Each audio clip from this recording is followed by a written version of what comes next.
នៅដល់នេះដល់មកថាសំថ្ងៃហ្នឹងការរៀនភាសាចិនគឺមានសារៈសំខាន់និងមានផលប្រយោជន៍ច្រើនមែនទែនដល់អ្នកទាំងគ្នា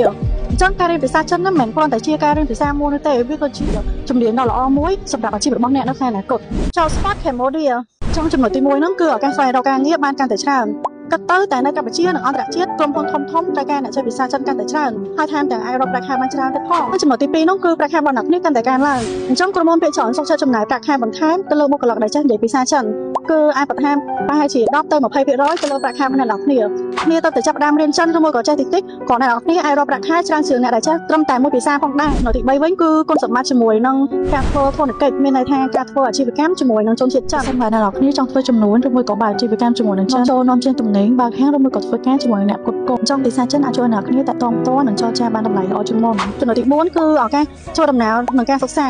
ចឹងបើសិនជាអ្នកនរគ្នាអាចនិយាយភាសាចិនបានគឺមានគុណសម្បត្តិដូចជាជួយឲ្យអ្នកនរគ្នាធ្វើដំណើរបានកាន់តែងាយស្រួលជាងមុនហើយជាពិសេសនោះគឺបង្កើតមិត្តភាពអន្តរជាតិបានកាន់តែច្រើនតែថែមទាំងអាចទទួលបានអាហារូបករណ៍ទៅរៀននៅប្រទេសចិនផងដែរ前程拜三拜，钱包里面多几百。អញ្ចឹងវីដេអូរបស់ខ្ញុំថ្ងៃនេះមានតែប៉ុណ្្នឹងអូអញ្ចឹងមួយទៀតបើសិនជាអ្នកនរគ្នាចេះភាសាចិនប៉ុន្តែអត់ទាន់រកការងារធ្វើដែលត្រូវចិត្តអ្នកនរគ្នាឬមួយក៏ចង់បានការងារអីបន្ថែមអាចទៅមកយើងបាន